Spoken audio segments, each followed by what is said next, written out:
Thokozani. Ukhokho Sikhotheni. Insizwa yakaDlamini. I'm really sorry for being, how many minutes? 20 minutes late. Traffic ingibambe endleleni. So guys, ngisemfuleni today, as you know, ukuthi ngiyangithanda ukuthi nginifundise ukuphahla, nginifundise ukuthi how do you communicate with your ancestors. Also ngingicelele nasedlozini lami ukuthi amadlozi enu akhona ukucommunicate nawo no matter what the circumstances are. Ezinye izinto azidingi ukuthi sihambe senyangeni, azidingi ukuthi sihambe siye ebantwini siyofuna usizo. Ezinye inyanga nami I don't expect ukuthi umuntu all the time inkinga zakhe zingasolveki. Mele umuntu akusize ngaleso sikhathi aphume kwena izinto zakho zikukhanyele. So guys, ngisemfuleni. So uma unomfula ongaya kuwona ufika uthandaze lapho emfuleni, right? Uphahle. Kodwa ke gogo, how do I do it? How do I go to a river and speak to my ancestors? Where do I start? What do I say? Ngilayita ini, ngenza njani? Okay, this is what you do, ne guys. This is what you do. So now my khandlela, right? Na impepho, ne? So nasi sniff. These coins, ne? These coins, they are here ukuthi uma ngiqeda la ngiphonse le mali emfuleni, because nanya umfula laphaya, but ngizoyenzani? Ngizocela amandla nezibusiso kuphi? Emfuleni. So why do I have coins? These coins, it's ukuthi ngizocela amandla, impumelelo, ibusiso, peace, money, prosperity, everything ongayisho engangiphathi kahle ngisaphila ngizocela yona. So why am I here? After uqeda ukwenza lezo zinto lezo, uthatha leyo mali unikeza abanikazi bomfula. Angithi indawo yabo, nyaka ufike emzini nomuntu ufike nje uzenzele, uma uqeda kuzenzela you just leave. Like I said, ngizophahlela for peace today, for peace into your guys' hearts. Ngizophahlela for peace emindenini yenu. Ngizophahlela for umsebenzi, abantu abangasebenzi. Ngizophahlela for impumelelo.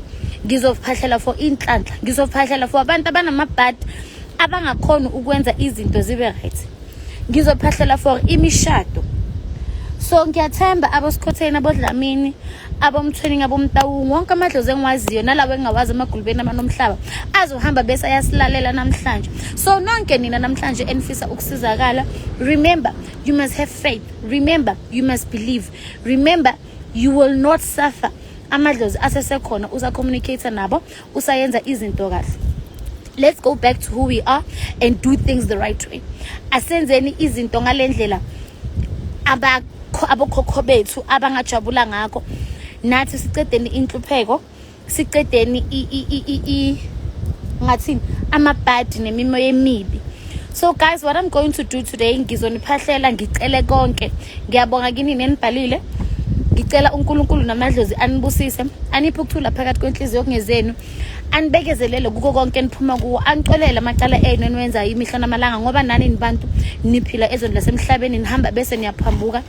And then ngizoqela ukuthi amadlozi anihawukele, amadlozi angeze konke imimeya emibi, ngoba okwamanje izinto zijikile, sihamba siyenza, sihamba siyabona, sihamba siyenza izinto ezingaqaqanga. So guys, before I come here, I do talk to my ancestors ukuthi lento engizoyenza ngisuke ngitshelwe yibona. I don't do intando yami, kepha ngenza intando kamadlozi nentando kaNkulunkulu kuphi phezulu kwempilo kungezethu. So guys, ngizonicela nibe ne faith. For those who have ancestors and they don't have directions, they don't know where to go, nani ngiyanibika, this is not an easy journey if you haven't fulfilled it. But umusuqedile, you need to love it. It will love you back. Umusuqedile, you need to embrace it for you to have peace into your life. Nginthanda nonke. Guys, I know where I come from. I had no knowledge. I believe ukuthi I don't want you guys ningabi knowledge. I don't want you guys to pay me for what I'm doing right now. But I want you guys to go back to your roots. Nidle umnotho wabogogo benu. Nidle umnotho wabokhokho benu.